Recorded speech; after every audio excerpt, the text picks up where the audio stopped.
Station Houston, are you ready for the event? Houston, I am ready for the event. University of Houston downtown, this is Mission Control, Houston. Please call station for a voice check. Station, this is the University of Houston downtown. How do you hear me?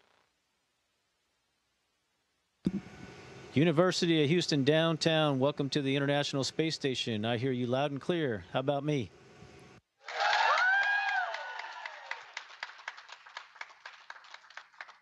Joe, I hear you, Lima Mike. Hey, Juan, I hear you the same. It's good to hear your voice. Good to see you, brother. You look taller.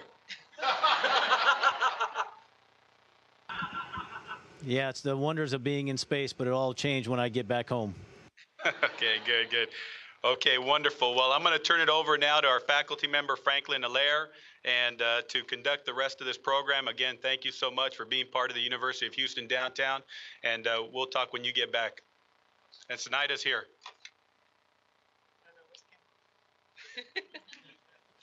Okay. Good morning, astronaut Acaba. How are you today? I'm doing wonderful, sir. How are you? I'm doing great. We've got a whole bunch of students that are really excited to get started with their amazing questions, and I hope you are too.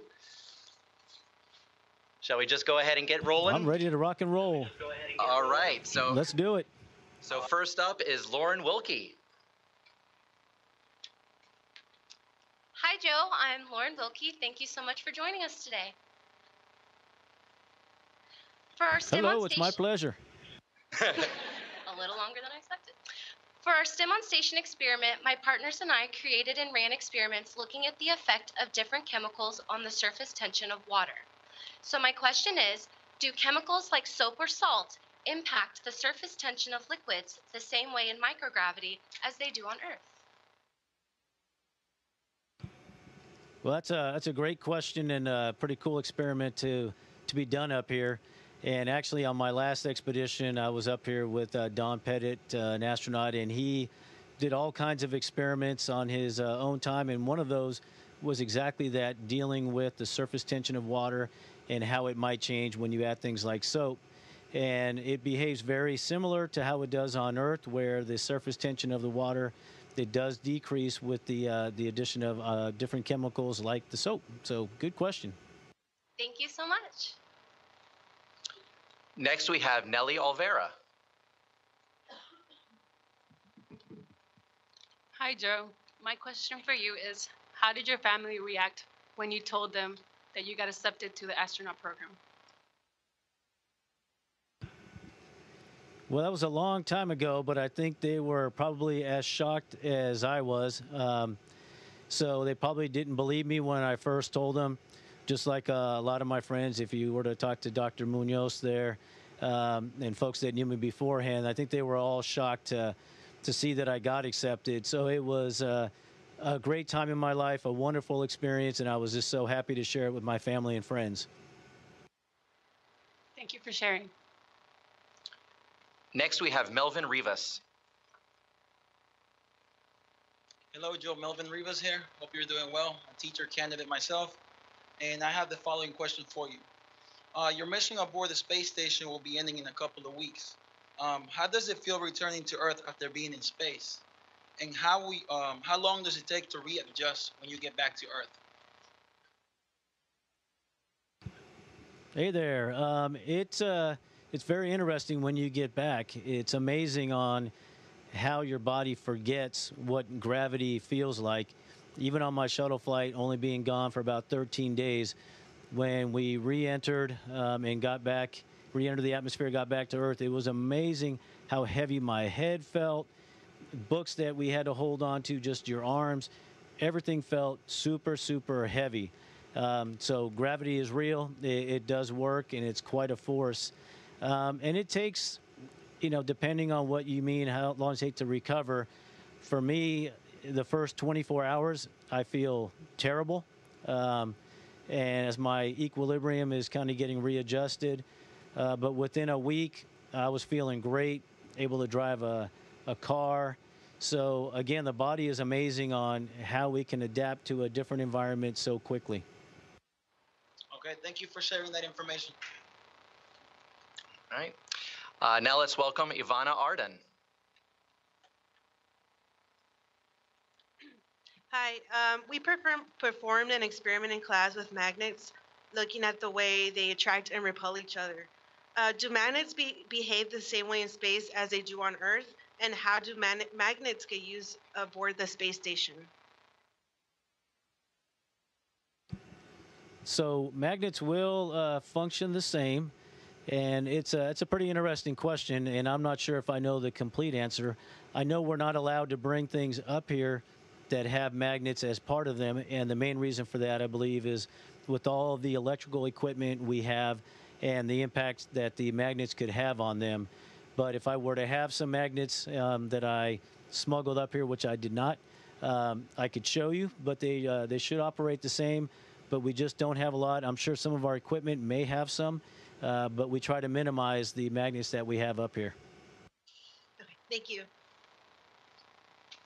Next up is Leo Lopez. How you doing, Joe? I'm a fifth grade science teacher. My question is, what did you like most about teaching, and do you have any plans to return to the classroom? Nice hair, too. Hey, thanks, Leo, both for the question and the hair. That's what happens when you're up in space without a barber, and I salute you for the work you do with your students. So, can you repeat that question? You see, you threw me off already. All right, that's good, that's good. All right, let's go. What did you like the most about teaching, and do you have any plans to return to the classroom? So I loved every bit about teaching. As you know, every day is a challenge. The kids keep you young, they're fun. And do I want to go back to the classroom? I would love to. What's fun now is when I go back to a classroom as an astronaut, kids are super excited to see me, and they actually want to talk to me. When I was Mr. Acaba in the classroom, I was probably the last person they wanted to see. So it's kind of fun to go visit classrooms like yours, get the kids all riled up and excited, and then I get to say goodbye, and I'll leave you with that mess. All right, sweet. Thank you. I'm sure if you wanted, we could probably find a place for you here at UHD. I'm just putting it out there. Just putting it out there. All right, thanks. Next up is Colette Thomas. Good morning, Joe. How you doing? My name is Colette Thomas, and my question to you is, who or what inspired you to become a math and a science teacher? Hey, Colette, I'm doing great. You know, I don't know if there was any one person or one moment that inspired me to become a teacher. And it's funny because a lot of times we're asked, what was that defining moment in your life? And I think for a lot of us, we don't have just one thing that happened to us that kind of steered us in the direction in which we've gone. So I think it was just, you know, something that I felt like I wanted to do. I had some really great teachers as I was growing up, and they made a huge impact on my life. And so I just got to the point where I wanted to go and share my experience with kids in the classroom. And so I think it was just a lot of little events over time. And again, I'm glad I ended up there because it was the most rewarding job I've ever had. Thank you. Just as a quick follow-up, Joe, do you want to give a shout out to any particular teacher or school or person that had a big influence on your life? Yeah, so I went to Esperanza High School in Anaheim, and the one teacher I always like to give that shout out to is Mr. Walters, who was my metal shop teacher. So of all the classes that I took, he is one that really stood out because of how much responsibility he gave us. I think he was partly crazy to let 30 high school students run around in a metal shop, but what we learned in that class about responsibility was just something that I've used, you know, my whole life and up here with what I'm doing today. So thanks, Walt. Our next question comes from Laverne Gilliam.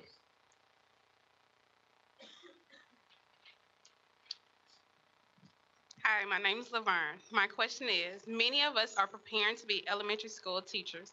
What advice would you give to teacher candidates to make science exciting and engaging for younger students? Well, again, I really want to give a shout out to all of you that are preparing to become teachers, the pre-service teachers there. It's going to be the hardest job you've ever had, and it might not always feel like people recognize it, but we do know how hard it is and all the work you're going to put into it and the impact that you have on our future leaders and all of our the students that are out there. And so what I would say, though, is students love science. I mean, you can look at any child and they all love science. They're all asking, why is the sky blue? Let's look at this bug over here.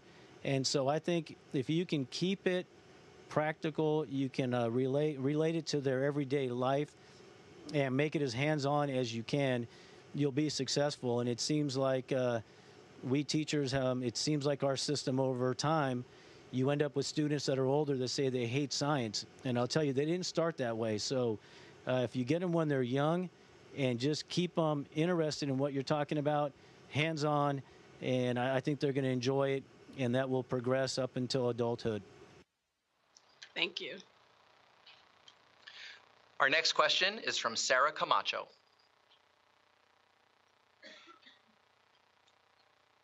Hi, Joe. My name is Sarah.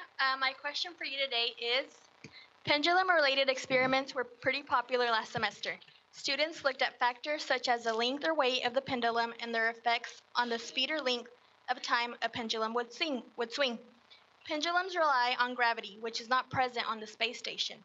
Are there ways to simulate the effects of gravity for the experiments you're performing?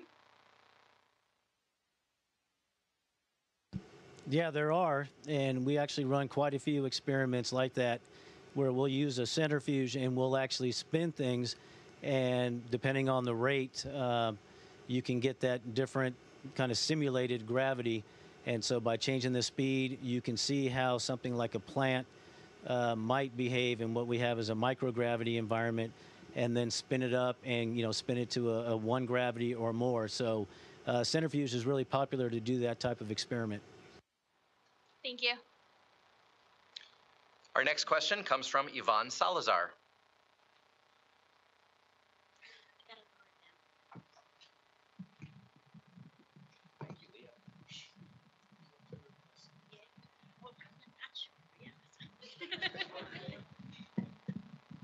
Okay. We're adjusting the microphone. Sorry, I'm 4'11". I'm not that tall. Hi, I'm Yvonne Salazar. It's really nervous. Oh, I'm not too.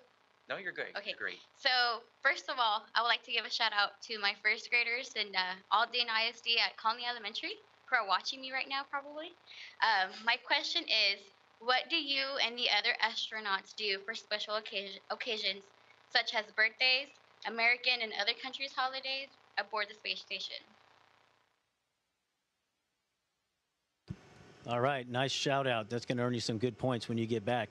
So since I've been here, we've had a lot of things to celebrate. Of course, we went through the holidays. We've had quite a few birthdays since I've been up here. And the main thing that we do, and we try to do this at least once a week, is get together as a crew and just have a nice meal together. So when it was Christmas Day, we actually had to work on the U.S. side of the space station, and our Russian counterparts, they took the time in the afternoon to prepare a dinner for us so we could all come together and share those moments. So it's pretty neat being up here and celebrating those moments with the crewmates. And, food brings people together and does the same up here. All right, thank you. Our next question is from Juan Rangel. He's got a fan club, apparently. Hey, Joe. This is Juan. I'm a pre-service teacher at McDougal Elementary in Klein ISD. Go Lions. So I'm going to try to get some points, too. But my question is, how do you cope with the compact living environment on the space station?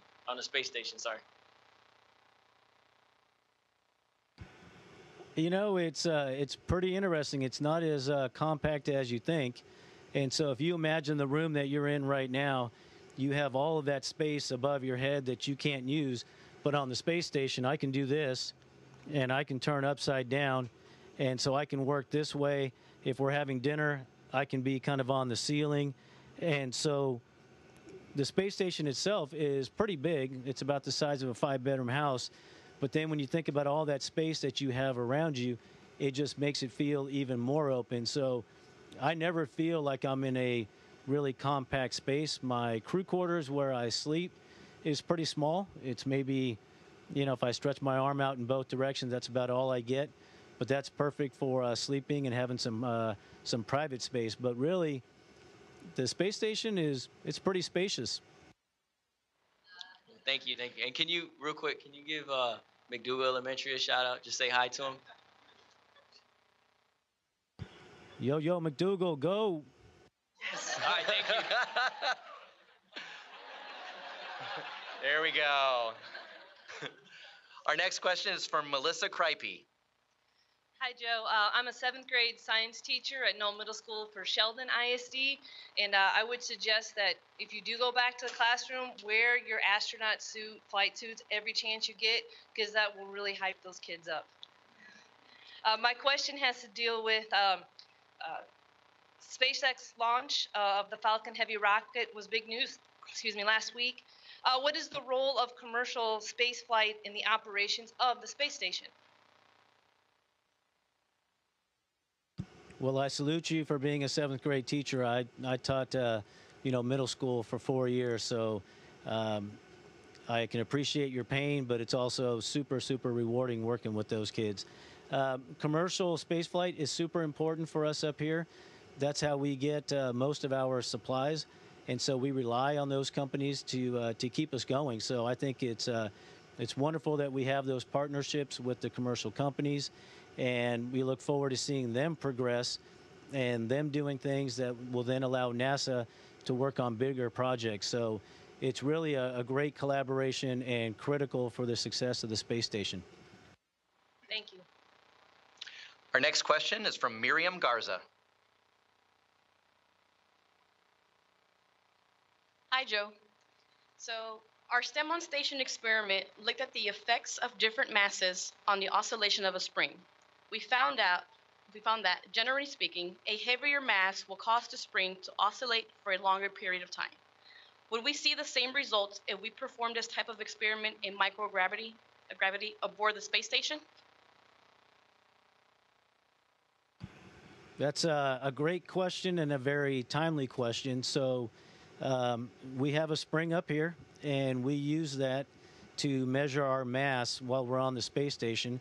And we do that about every month or so. And so this morning, all of us floated on over to the Russian segment, and they have a mass measurement device, and it's basically a spring, and you'll get on it, and you'll lock yourself down, and then you release it, and then it's looking at the oscillation of that spring to determine what your mass is while you're on the space station, which is important for us. We want to make sure that we're not losing too much while we're exercising to make sure we have a good diet. So, yep, we use that pretty regular up here, and it's important.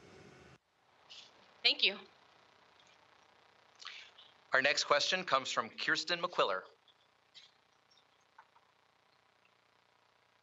Hi, good morning. You're okay. Is okay? Okay. So my question for you is, some STEM on Station experiments use gyroscopes and found that when spinning, they are incredibly stable regardless of the surface. Are gyroscopes just as stable in microgravity, and are they used in any way aboard the space station? Yes, we do use gyroscopes, and we have big ones on the space station. They're about 220 pounds or so, and they're moving at about 6,600 RPMs, if I have that right. And so we use those. We have 4 of them, and we use those to maintain the attitude of the space station. If you didn't have those, you'd have to fire your engines all the time to maintain your attitude. So it's a great way for us to use the gyroscope and the momentum that they create to put the space station how we want it.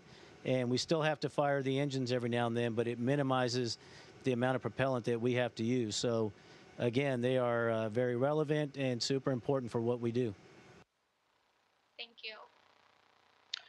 All right, I just got the signal that this is our last question.